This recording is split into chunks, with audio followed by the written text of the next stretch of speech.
माना अपना सामान सबसे प्यारा होता है, लेकिन किसी और का खराब है ये कहना सही नहीं होता। ओहो, देखो तो कैसे हीरोइन बनकर घूम रही है। क्या है बहू, क्यों सबको ऐसे कहती है? अरे हर किसी का शौक होता है। माना होता है, लेकिन कम से कम स्टैंडर्ड वाली तो पहने ना। लोकल बाजार, छी, मैं तो कभी हाथ भी ना लगाऊं। अब मेरी साड़ी देखी, लगती ना बिल्कुल इम्पोर्टेड। मीना की आदत थी दूसरों की चीजों को लोकल और खराब बताना, वही खुद के सामान को सबसे अच्छा। अरे वाह, ये हार तो देखो, आज भी मुझ पर कितना अच्छा लगता है। कुछ भी बोलो, खानदानी हार की बात ही कुछ और होती है। सास बन ठनकर बहू के साथ पार्टी में जाती है, जहाँ पर लोग, क्या बात है आंटी जी, हार तो बहुत ही प्यारा लग रहा है। हाँ, वो मेरी सास का है। उस जमाने के गहनों की बात ही अलग हुआ करती थी। मेरा मेरा हार देखिए, ये भी खानदानी है। मेरी नानी ने मेरी माँ को दिया था और अब मेरे पास है। देखो कितना गजब का है ना। सासू माँ की हार के आगे ये थोड़ा ज्यादा ही अच्छा है।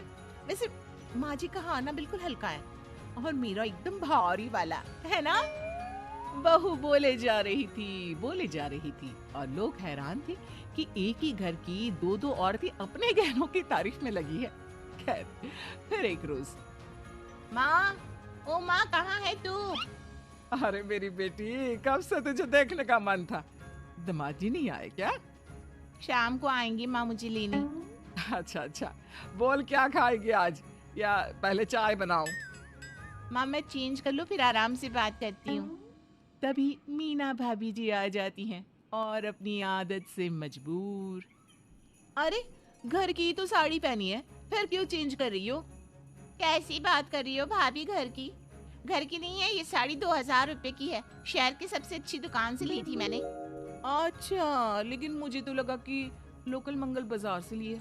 खैर मेरी छोड़, मेरी ना घर की साड़ी भी इससे अच्छी होती है। सास को बेटी पर किया ये कमेंट बिल्कुल ठीक नहीं लगता। वो जोर से बहू को डांटती है, देख बहू, तेरे कपड़े कैसे हैं हमें मतलब नहीं है, लेकिन मेरी बेटी इस साड़ी में राजकुमारी लग रही है, समझी? तो उसे कुछ कहने की जरूरत नहीं है। ननद को भी भाभी की बात पर गुस्सा आ जाता है, लेकिन वो कुछ नहीं कहती। रहने देना माँ, कुछ घंटों के लिए मैं आई हूँ, चल जाने दे। दोनों माँ बेटी बातें करती हैं, खाती पीती हैं और फिर शाम को, नमस्ते माँ जी, शिखा कहाँ है? उसे घर ले जाने के लिए आया था। अरे दामाद जी, आइए आइए। वो क्या है ना, शिखा थोड़ा बाजार गई है, आप बैठिए तो। तभी बेटा भी आ जाता है। अरे राकेश, क्या बात है यार, सुना नई कार ली है? हाँ भैया, वो प्रमोशन के पैसे आए थे तो सोचा एक कार ले लूं। आजकल पता है ना, मौसम की मार, दो पहिया में होता नहीं अब। हाँ हाँ, ये तो है दामाद जी, हमारी बेटी 4 पहिया में घूमे, हम तो यही चाहते हैं। अब बेटा भी 4 पहिया ले ले तो हम भी घूम ले। हाँ हाँ माँ, जरूर। ऊपर वाला चाहेगा तो जल्दी हम भी कार लेंगे, बस घर के खर्चे और देनदारी निपटे तो। तभी आ जाती है मीना अपनी ही एटीट्यूड के साथ। हाँ हाँ, क्यों नहीं, कार लेंगे, हम भी जरूर लेंगे, लेकिन ये वाली नहीं जो आपकी है, हम तो लेंगे वो लंबी वाली। ये तो आपकी लोकल सी है। हम लेंगे वो इम्पोर्टेड ऑटोमेटिक कार। क्यों जी? हाँ हाँ, क्यों नहीं, इम्पोर्टेड लंबी कार। बहू खड़ी कहाँ करोगी, इसी गली में खड़ी करनी है ना? दामाद जी इसकी बात का पुराना मानना, इसके होश ना जमीन में कम आसमान में ज्यादा लगे रहते हैं। लो जी लो, बेटी अभी आ गई बाजार से। चलो जल्दी घर चलते, माँ के कितने फोन आ चुके हैं। कौन सा पैदल जाना है आपको? कार जो है आपके पास, लोकल ही सही, लेकिन पहुंचा देगी आपको घर तक। ननद को भाभी की बात बिल्कुल अच्छी नहीं लगती और वो सोच लेती है कि वो अब भाभी को सुनाकर रहेगी। हाँ भाभी, माना लोकल है, लेकिन है तो। और हर बात पर ना भाभी नीचा ना दिखाया करो, समझी? लोकल होगी आप, जो फटी पुरानी साड़ी को भी नया और ब्रांडेड बताती हैं। मैं चुप थी, मतलब ये नहीं कि आप कोई भी कुछ भी बोलती रहेंगी। ननद गुस्से से बोली जा रही थी, सास उसे चुप कराती है और किसी तरह भाभी का पीछा छूटता है। उसके जाने के बाद, मेरी बेटी को नाराज करके भेजा है तेरी बीवी ने। हर बात पर लोगों को लोकल और अपना सामान इम्पोर्टेड बताती रहती है। बोल दे इसे इतने ही पैसे हैं तो जाए निकल इस घर से, जाकर रहे ना किसी महल में, क्यों पड़ी है हमारे छोटे से लोकल घर में। पति को भी बीवी की ये बात हमेशा खटकती थी। पता भी था कि इस पर बवाल होगा ही होगा, तो अब जब बवाल हो गया है तो पति भी कुछ नहीं कहता। बीवी का दिमाग अब अलग लेवल पर चला जाता है। वो भी ठान लेती है कि नाक नीचे नहीं होने देगी। हाँ हाँ, और क्या, बात तो सही है। मैं क्यों इस छोटे से घर में रहूं? मैं तो वैसे भी छोटे घर में कभी रही ही नहीं हूँ। इजी चलिए जी। दिख नहीं रहा है आपको? साफ साफ घर छोड़ने की बात कर रही है आपकी माँ। अच्छा तो कहाँ चलना है महारानी जी को? देखो 20,000 की तनख्वाह है मेरी, जहाँ बोलो वहाँ ले चलता हूँ। माँ को अजीब लगता है कि बेटा भी घर छोड़कर जाने को बोल रहा है। बेटा माँ को समझ जाता है और धीरे से आंख मारता है। अच्छा मीना, कल से ना घर देखना शुरू कर दो। माँ, जो घर में रूखा सूखा बना है खाने को दे दे। वैसे मीना का तो पता है ना, वो तो सिर्फ मुर्ग मुसल्लम ही खाती है, उसे कहाँ पसंद है घर का खाना। क्यों मीना, है ना? मीना को समझ में नहीं आता कि ये क्या हो रहा है, लेकिन नाक नाक नीचे नहीं होने देना, पता है ना आपको। और नहीं तो क्या, ये घर का लोकल खाना मैं कहाँ खाती हूँ? मैं जा रही हूँ बाजार। मीना अपनी स्कूटी उठाती है और निकल जाती है। रास्ते में सोच रही थी कि बस अब तो ससुराल से बड़े घर में शिफ्ट होगी। वहां रखेगी नौकर, वो भी चाइनीज, जो घर का काम भी करे, उसकी मालिश भी, और खाना आहाहा, वो तो कॉन्टिनेंटल बनाकर खिलाए। मीना एक बड़े होटल में। क्या क्या है खाने को? मैनेजर मीना को देखता है, जो गुस्से में घर की चप्पल में ही आ गई थी। मैम, ये बड़ा होटल है, यहाँ खाना महंगा है। पैसे है ना आपके पास? मतलब क्या मतलब है आपका? हाँ, भिखारी दिखती हूँ क्या मैं? जाओ, जो जो है खाने को सब ले आओ, सब। मैनेजर भी डर कर खाना लगवा देता है। मीना पेट भर कर खाना खाती है और फिर बिल लेकर आओ, और जरा जल्दी। वो क्या है ना, बंगला देखने भी जाना है मुझे। मीना घमंड के अलग ही नशे में थी। तभी बिल आता है। ये लीजिए मैडम, 4,513 रुपए सिर्फ। हाय रे, इतना बिल। मीना के तो होश उड़ जाते हैं। वो पर्स खोलती है तो सिर्फ 2,000 रुपए थे।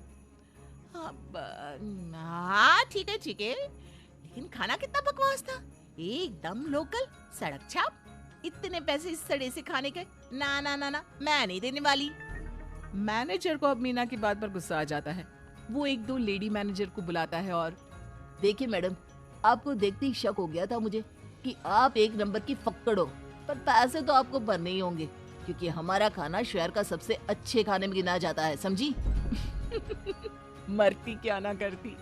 अंत में खाने का बिल बहू रानी को अपनी अंगूठी देकर पूरा करना पड़ा। वैसे तो ऐसी लोकल अंगूठी के बदले हम 2 रोटी भी ना दे, लेकिन ठीक है, आगे से मैडम जेब में पैसा ना हो ना तो किसी बड़े ब्रांडेड होटल में घुसना मत। चलिए निकले अब। बहू छोटा सा मुंह लेकर निकल जाती है। अब क्या, अंगूठी गई, लौट कर तो घर ही जाना था। बैठे बिठाए अंगूठी चली गई, खाया पिया कुछ नहीं, लाश थोड़ा बाहर आना। लेकिन सास ने भी तो घर से निकल जाने को कहा है, तो ऐसे में घर भी तो देखना था। तो मैडम फिर उठाती है स्कूटी और निकल जाती है किराए के बंगले की तलाश में। अब जो हुआ सो हुआ, रोने से क्या होगा, कुछ नहीं। एक काम करती हूँ, एक अच्छा सा बड़ा सा बंगला देखती हूँ किराए पर। कम से कम इस छोटे से घर में तो नहीं रहना पड़ेगा। 20,000 सैलरी है मेरे हस्बैंड की, क्यों भला मैं एक कोठी के कमरे में रहूं। मीना खाली बंगलों को देखती है और उसे एक बंगला पसंद भी आ जाता है। कितना किराया है इसका? हम कल ही शिफ्ट हो जाएंगे। बंगले का मालिक कहता है। हाँ हाँ क्यों नहीं, 20,000 रुपया किराया है, 2 महीने का एडवांस और करंट मंथ का किराया, यानी कुल मिलाकर 75,000 रुपए। और मीना घबरा जाती है। अरे कहाँ से आएंगे इतने पैसे? उधर घर में क्या हो गया, बहू नहीं आई अभी तक? कहाँ चली गई? परेशान ना हो माँ, बहुत उड़ती रहती है ना, आज घर आएगी तो ठीक होकर आएगी माँ। तभी पति के फोन पर मीना का फोन आता है। ए जी, मैं घर आ रही हूँ। अच्छा, बंगला देख लिया? तो क्या है ना, माँ को बोल दिया है तो घर तो खाली करना ही पड़ेगा। ये बोलकर पति माँ को आंख मार देता है। ए जी, बंगला तो देखा, लेकिन रहने दीजिए ना। माँ जी से आकर मैं माफी मांग लेती हूँ। पति फोन रख देता है। माँ तैयार हो जा अपनी बहू का बदला रूप देखने के लिए। तभी बहू आ जाती है। सास बहू को देखती है और फिर, बहू जाकर ना जल्दी से पैकिंग कर ले। वो क्या है, एक कमरा खाली होगा तो कम से कम मेरी बेटी दामाद आए तो रुक तो सकते हैं। और हाँ, अपने बंगले की एक चाबी हमें भी दे देना। हाँ, बहू का मुंह बन जाता है। वो जोर जोर से रोने लगती है। माँ जी, मैं तो नादान बालक थी, आप तो सोचो, कुछ भी बोल देती हो। माँ जी माफ कर दो, मैं इसी घर में ब्याह करके आई थी, मैं यहीं रहूंगी। हाँ।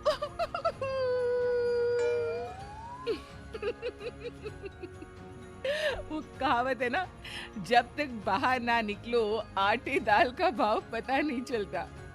तो अब इन मोहतरमा को भी लोकल क्या है और क्या क्लास पता चल गया था।